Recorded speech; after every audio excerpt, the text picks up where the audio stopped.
E aí, tranquilo? Vamos falar sobre o vídeo da Erika Hilton, vocês devem ter visto. O vídeo da Erika Hilton sobre o vídeo do Nicolas, sobre o Pix. E a Erika Hilton basicamente ficou em 5 minutos proliferando mentiras e clichês mentirosos sobre a direita, que ela chama que é mentira direita. E a esquerda, como estava sedenta para ter um vídeo em resposta àquilo, que eles ficaram assustados com.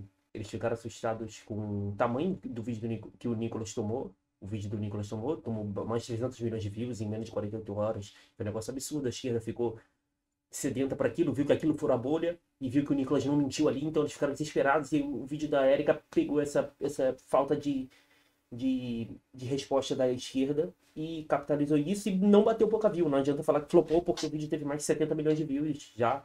E foi um negócio absurdo também. E o vídeo, mas foi patético pelo nível de mentiras. Vamos falar sobre isso. Comente, dê um like, me diz aqui, comente aqui o que você achou e vamos dar uma olhada nessa thread do cara que refuta as mentiras sobre o vídeo da Erika Hilton, que eu achei muito boa. Gabriel César, né? Vamos dar uma olhada, não conheço esse cara. Por exemplo, ela falou que a direita votou a favor da taxação das blusinhas. Na verdade, a direita votou contra a taxação. O PT e o pessoal de Erika Hilton votaram a favor. Como assim? Eu vi a matéria da imprensa mostrando os deputados da direita que votaram a favor das taxas das blusinhas. Vocês já ouviram falar da frase do Mark Twain? Que uma mentira pode dar uma volta ao mundo enquanto a verdade ainda calça seus sapatos? Pois é. Esse é um clássico deles mostrando que eles não entendem o processo legislativo. Esse é o ponto. Em resumo, o processo legislativo ordinário no Brasil é bicameral. Um projeto na Câmara vai para o Senado e vice-versa. Ele fala aqui que o projeto tem três caminhos. Um projeto que sai da Câmara e vai para o Senado tem três caminhos. Ser aprovado, no caso vai para a sanção do presidente. Ser rejeitado pelo Senado, nesse caso ele vai ser arquivado. Ou ser modificado nesse Senado e as mudanças voltam para ser aprovada na Câmara. Aí que está o X da questão. No caso do projeto que taxou as blusinhas, que esse é o número, foi exatamente assim. O projeto da Câmara, o projeto aprovado pela Câmara, foi aprovado pela Câmara e voltou mais duas vezes para deliberação na Câmara após alterações no Senado. Porque, obviamente, se um projeto foi aprovado na Câmara de um jeito e vai para o Senado é modificado, a Câmara tem que responder aquilo. Nessa segunda votação, o projeto de lei já estava aprovado, não havia mais a opção de rejeitá-lo. Votar sim ou não era deliberar apenas sobre as alterações que fez sobre o projeto. E o mais interessante é que no vídeo da Erika, o print que ela botou, mostrando de que o Nicolas votou sim, teoricamente para apoiar a taxa das blusinhas, fala que a Câmara analisou apenas as mudanças feitas no Senado. Ou seja, ela se refutou no próprio vídeo, né? Mas obviamente a idiotada que deu like e compartilhou não sabe, não tá cagando pra isso. E nem entende isso. Houve 12 alterações pelo Senado, nossa, bastante, e nenhuma tem relação com a taxação. O governo, inclusive, agiu no Senado para impedir a retirada da taxação das blusinhas no texto, mas isso é outro assunto. Ou seja, essa votação que estão divulgando, realizada no dia 11/6, quando a Câmara não poderia mais aprovar a rejeitar a votação das blusinhas, e sim. Ainda assim, a lista de votação referente às emendas do Senado foi divulgada exclusivamente na época pela imprensa, como veja como os deputados votaram a taxação das blusinhas, e agora ressurgiu nesse vídeo. Ou seja, a tributação de blusinha foi aprovada. Que está no vídeo, o deputado Chico Alencar discute a favor do texto da taxação, defende a produção nacional, mas não se fecha no consumo de massa de maneira total. Tá bom, mas como votou a direita? Lembra que quando o Senado aprova a alteração do presidente da Câmara, não temos opções de liberar por uso rejeição, é verdade, mas ainda outra opção, não deliberar. Foi isso que a direita tentou fazer. O deputado Gilson Marques de novo abraçou o requerimento de retirada de pauta do projeto, tentou fazer que a Câmara de Deputados não deliberasse e passasse ao próximo item da pauta na prática impediria que a lei da taxação fosse aprovada. O requerimento foi rejeitado. Momentos depois, foi aprovado por votação simbólica, registrando os votos contra da oposição. A lei entrou em vigor após não sancionar. Ou seja, é mentira, né? Ele provou aqui, ele mostrou aqui, ó, para discutir o texto a favor, o Chico Alencar e tal. O cara do Novo tentou tirar. O que eu fiquei em dúvida aqui é o que era em si aquela alteração que o Nicolas e os outros deputados bolsonaristas votaram a favor. Mas vamos para o segundo ponto. O governo tentou alimentar o limite. Esse foi patético, ela falou. O governo tentou aumentar o limite de 2 mil para 5 mil para monitorar o Pix. O governo tentou monitorar todos os valores, independente de limites mensais. A informação no artigo da Receita Federal publicado pelo governo Lula deixa claro que receberia o saldo de suas movimentações, ainda que você não antes disso quaisquer limite de movimentações mensais. Isso aqui é o artigo 26. O problema é que quase ninguém leu a instrução normativa, inclusive Ricardo Hilton. A única diferença em atingir o limite mensal é que o valor seria reportado semanalmente à Receita, sem atingir o limite mensal, o repasse anual. Isso é irrelevante para fins de tributação, pois o exato recolhimento do IRPF é no maio do ano seguinte às suas movimentações, e a Receita Federal recebe os dados em fevereiro. Assim, é simplesmente mentira que o governo Lula aumentou o limite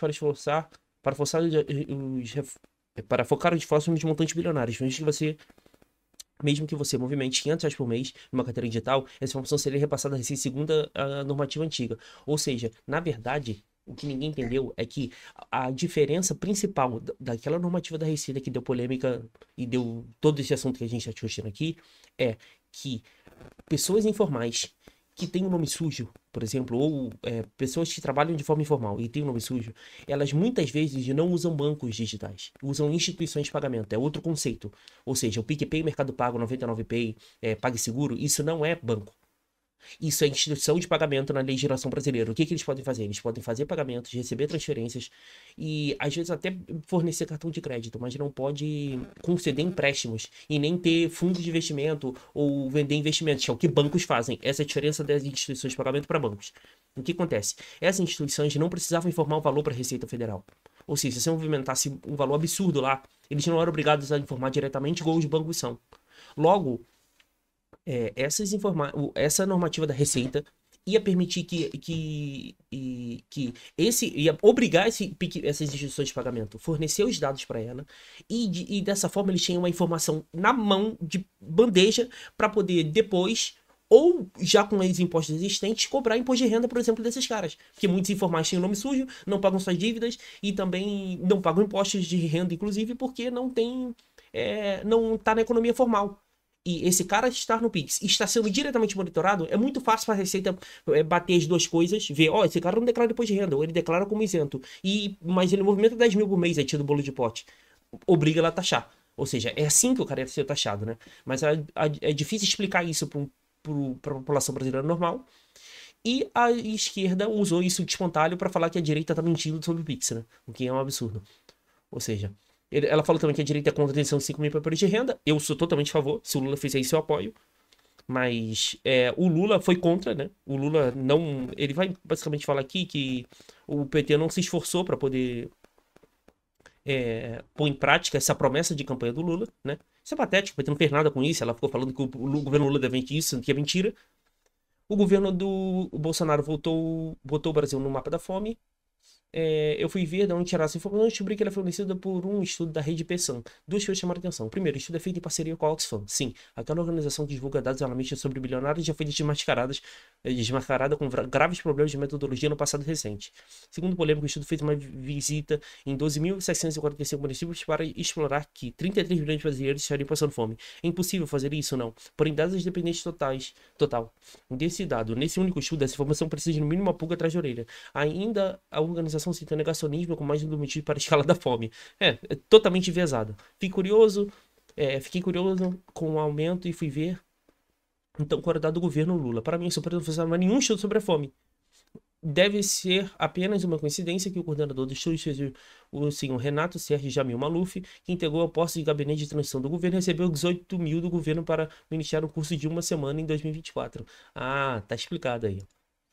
Olha o estudo. É patético. O que, assim, é bem bizarro, porque no governo Bolsonaro foi aumentado o valor do... Teve auxílio emergencial e Bolsa Família teve um valor absurdamente aumentado, que se a pessoa não fizer mais nada, só receber a Bolsa Família, ela já sai do mapa de extrema pobreza de qualquer lugar do mundo. Ou seja, é um bagulho que não tem um nexo, entendeu? Falar que 15% do Brasil tá morrendo de fome no governo do Bolsonaro. Isso é realmente patético. Sem querer defender Bolsonaro, mas é patético isso. O povo trabalhava muito para manter o luxo e a farra.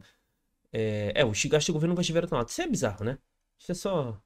São coisas precatórias. Mesmo se consideraram todos os de 90 milhões, 90 bi de gastos precatórios, com a PEC dos precatórios do governo anterior. Ainda assim, o governo teria gasto 190 bilhões a mais para o aumento de arrecadação de 100 bilhões. A gente está em gasto recorde e déficit recorde em muitos e muitos anos no Brasil. Com o governo do Haddad, Lula, PT e a corja toda, né? Outro. O governo Lula nunca defendeu a taxação do Pix. Isso é cedo. Na verdade, a preocupação não é com a taxa sobre o Pix, e sim sobre a renda a partir do monitoramento do Pix. Exatamente, é o que eu falei. Eu acabei adiantando. O Getúlio Lencar disse à imprensa que a Receita tinha expectativa de aumentar até 10% a recuperação de valores sonegados a partir do monitoramento do Pix e cartão de crédito. Exatamente, cartão de crédito. Além do que eu falei que o governo não monitorava diretamente e iria passar a monitorar com essa normativa da Receita as instituições de pagamento, os cartões de crédito também estão incluídos, que ele citou agora, mas eu não tinha falado mais cedo. O exemplo dado foi de você vender sua geladeira usada, a Receita irá saber e isso poderia acender um alerta, ou seja, não se trata de imposto sobre o Pix, e sim sobre a sua renda oferida pelo monitoramento do Pix. Muita gente vai comentar, o Brasil tem muita informalidade e muito pouca gente paga imposto de renda comparado à população total. E tem gente que argumenta que isso não deveria ser assim. O governo precisa de algum jeito formalizar a economia, porque parece que 40% da força de trabalho ativa no Brasil é informal. Isso é um número absurdo para qualquer país que quer se manter que quer se desenvolver. Mas, assim, o imposto de renda é cruel, entendeu? A faixa não diminui há muito, muito tempo, mesmo os 5 mil reais, que é o limite máximo que paga 27,5 terem sido corridos pela inflação demasiadamente nos últimos anos. Então, assim, é bizarro alguém defender isso, entendeu? Aqui, ó. A Receita projeta aumentar a recuperação de valores sonegados até 10%. E nego falando que não tem nada a ver com taxação, que nem taxar ninguém. É muita burrice ou canalice, né, da esquerda. É preciso regular. Aí a Erika Hilton, nessa parte do vídeo, ela se declarou, né? É preciso regulamentar as redes para combater a desinformação. Assistindo ao vídeo, você tem a impressão de que tudo foi uma grande preocupação para uma conclusão final. Para essa conclusão final. Preparação. Erika Hilton mostrando passo a passo como você teria sido enganado, comprovando a necessidade da regulamentação das redes para acabar com essa suposta desinformação da extrema-direita. A ironia acontece quando essa própria narrativa se apoia em desinformação, dados falsos, incompletos ou simplesmente mentiras. O vídeo cheio de mentiras para defender a regulação das redes já passa de 100 milhões de visualizações. Caraca. Passou de 100, eu falei 70, né? Se apenas uma pessoa tiver acesso ao contraponto e os dados verdadeiros, já vai ter valido a pena. Sim, Erika Hilton. Estão mentindo pra mim. Você. Perfeito. Não conheço o Gabriel César. Sigo a página dele no Twitter. Segue a minha também, Natan Fragoso 5. Entendeu? Dê um like no vídeo, comente alguma coisa, me xinga, me dá uma opinião. Fala sobre o post do cara, sobre mim, sobre o vídeo, pra colaborar no canal. Se inscreve também. E tamo junto. Valeu.